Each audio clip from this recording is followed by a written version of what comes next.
What's up, guys? Johnny Casalena here. Oftentimes, when I do a gut health or a GI map consult with a client, I'm generally giving them a high-level overview of my interpretation of their results. And then more so, I'm going over and reviewing with them the approach we're going to take to help correct whatever they may have going on.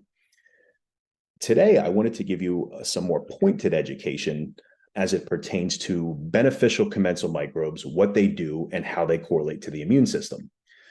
This is more of the in-depth stuff, although not quite as in-depth as I'll go into more with mentorship clients and people that are really learning to interpret these type of tests, like such as a GI map, really learning how this all works, and then how to implement an approach to help somebody in the case that they do have some type of dysfunction. I think the slides here will provide some nice, clear information regarding what these commensal microbes do, and then again, how that correlates to the immune system. Often you'll hear the terminology of beneficial or commensal microbes. You'll hear how, gut health relates to the immune system, and you may not know how or why. So let's dive in now. And I think at the end of the video, you'll have a much better insight as to how these things connect.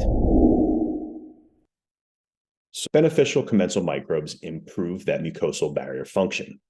So how do they do this, and what does that mean? So they are going to make up the physical barrier above the mucus layer that prevent potential toxic exposure, and they keep potential pathogens and opportunists from getting through and in check.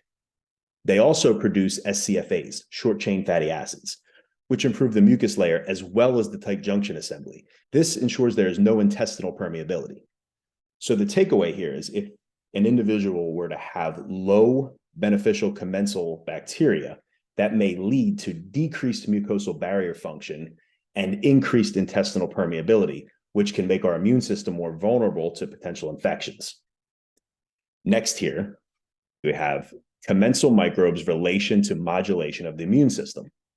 So again, this is where we're getting back to that secretory IgA and how that correlates to this commensal bacteria.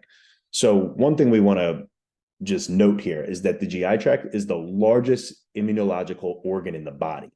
So most of your immune function takes place here. Commensal microbes produce secretory IgA from B lymphocytes, okay? And secretory IgA are the most abundant immunoglobulins in the body. And, this is your first line of defense as it pertains to your immune system and your gut health. So what happens here is the secretory IgA then attaches to the commensals, is recognized by the immune system, and then the immune system determines how to utilize it.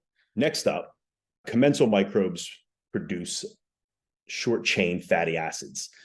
This relates to the immune system because short-chain fatty acids have the ability to impact signaling and are what cause differentiation from the monocyte into the macrophage.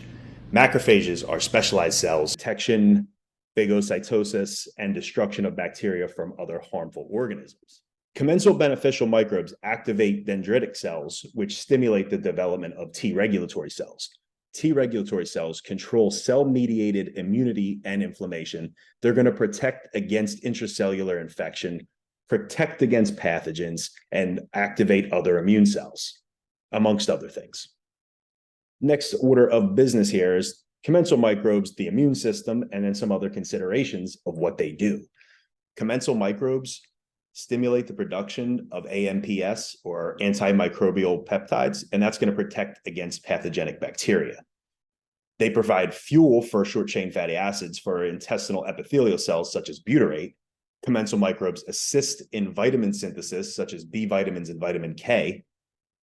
Commensal microbes also play a role in metabolic function and help provide insight on weight loss, resistance, and obesity.